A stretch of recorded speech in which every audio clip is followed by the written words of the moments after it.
ها دا ورو سوال کړی دی چې موږ په منځه باندې ولاړو او په دې کې زلزله شوه نو بعض خلک د جومات نه ووتو او مولوي صاحب په منځه ولاړو او څه کسان پاتې شو ځکه چې امام صاحب پاتې شو بیا د دې زلزلې د لاسه په هغوی باندې د جومات هغه چت راولوېد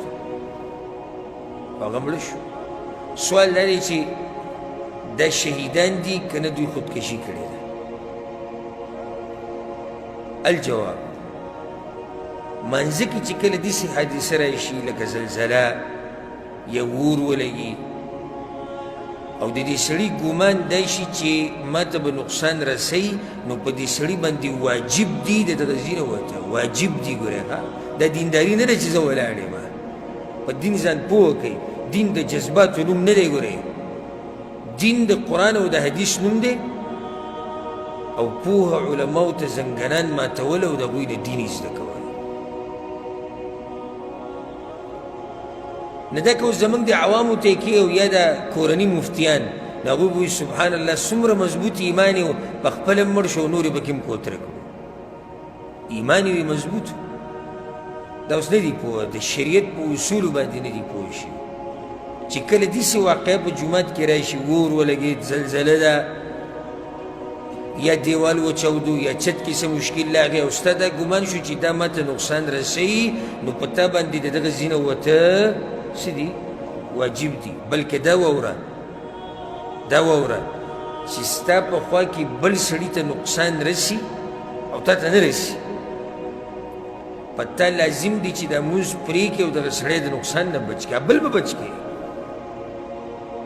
او که داسې ونه کړه نو دی بیا هلاکت ته خپل لاسونه به خپله ورچي او الله وایي ولا تلقوا بایدیکم الی التهلکه د هلاکت کارونو او ځایونو ته لاسونه مه ورچوئ حدیث کې راځي لا ضرر ولا ضرار د شریعت قاعده ده چې نه به ځان له نقصان ورکړي او نه به بل له نقصان ورکړي هسې ګوره امام مالک رحمه الله څومره لوی امام د هغه نه یو سوال شوی دی وایي یو سړی په منځه ولاړ دی او څاروی خواته ودرولې ده او هغه څاروی روان شو لکه اوښ دی ورسره سورلۍ ورسره ده یا اس ورسره دی او روان شو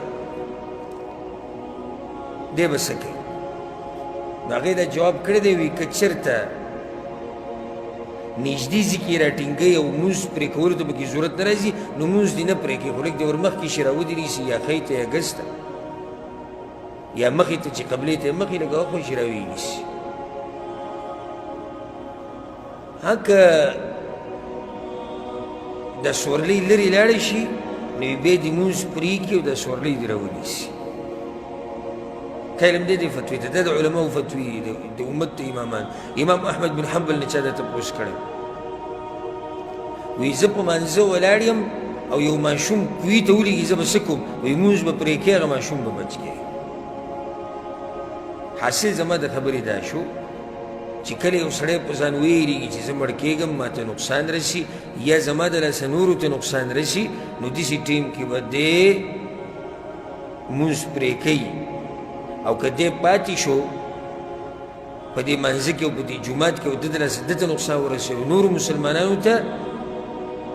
نو دی د دې ټولو ګناه به د ده په سر او که دی مړ شو په دغه حال کې نو ده په خپله خپل ځان څه ته ور واچو هلاکت ته ور واچو په خپل ځان هلاکت ته ور واچو د هغې